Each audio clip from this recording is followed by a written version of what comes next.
Arya used to think her nickname of Arya Horseface was bad, until the orphan boy Lommy Greenhands named her Lumpy Head because of her lumpy, uneven haircut. Her head actually feels lumpy when she touches it. When Yoren dragged her into an alley after her father's execution, Arya was sure he meant to kill her. Instead, the smelly old black brother had only cut her hair and promised to deliver her home at Winterfell when he and his new recruits passed by. However, Yoren insisted that she pretended to be an orphaned boy named Arya, because half of the new recruits would turn her over to Queen Cersei quick as spit for a pardon and a few silvers, and the other half would do the same, but rape her first.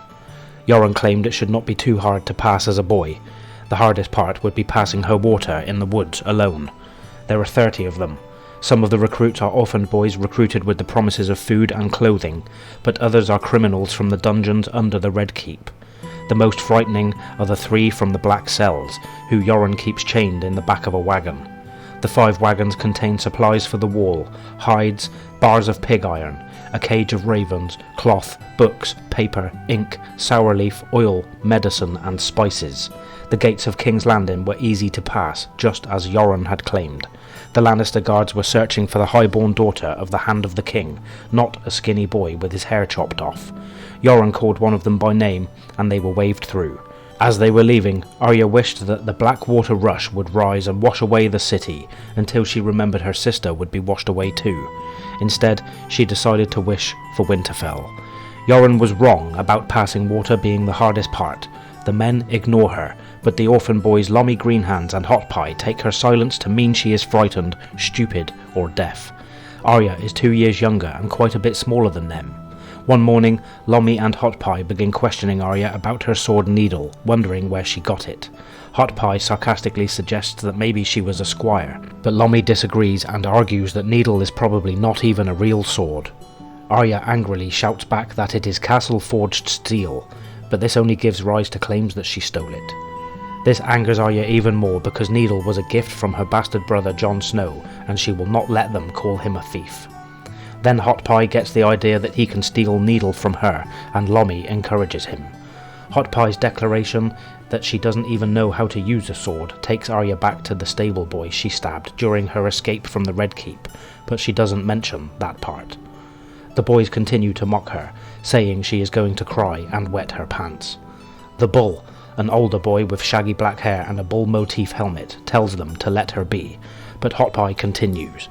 Arya attempts to defuse the situation by offering to surrender her wooden practice sword, but Hot Pie threatens to beat her up like he did another boy and reaches for Needle.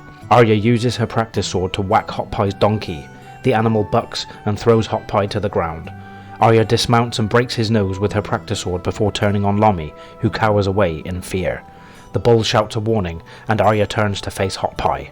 The injured boy throws a rock at her, but Arya ducks and closes the distance to strike him again on the hand, cheek, knee, and the back of the head. Dazed and wounded, Hot Pie attempts to charge her, but Arya slips into a water dancer pose and stabs the boy in the groin. By the time Yoren pulls her off, Arya has hit Hot Pie a dozen more times and the boy's pants are brown and smelly.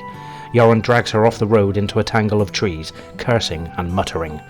Then he orders her to drop her breeches and scream loudly, then whacks her several times with her own stick sword. Arya does not want to scream, but cannot help it, and her thighs and cheeks are ablaze with pain. When he is finished, Yoren tells her that if she ever uses her stick sword on one of her companions again, she will get twice what she gives.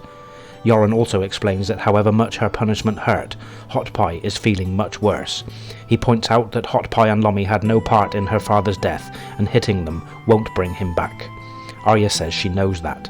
Yoren goes on to explain that he was set to leave when he received a message to wait for Lord Eddard, who was supposed to be allowed to take the Black, only something went queer. Arya blames King Joffrey and declares someone should kill him. Yoren replies that someone will, but not him, and not her. Afterward, Arya is unable to sit a donkey for several days, but Hot Pie is unable to do anything but lie in the back of the wagon for even longer, and Lommy stays as far away from her as possible. The bull points out that Lommy twitches whenever she looks at him now. Arya does not answer since it seems safer not to talk. That night, while looking up at the sky, the bull calls the red comet the Red Sword, saying that it looks like a sword fresh from the forge. Arya can see it as a sword as well, but to her it is her father's greatsword Ice, covered with her father's blood, as it was after his head was cut off. When she finally falls asleep, Arya dreams of Winterfell. She longs to see her mother, Robb, Bran and Rickon, but more than anyone she misses her brother Jon, who is on the wall. She wishes that somehow they could come to the wall before Winterfell, just so she could see Jon again. What do we say to the god of death? Not today.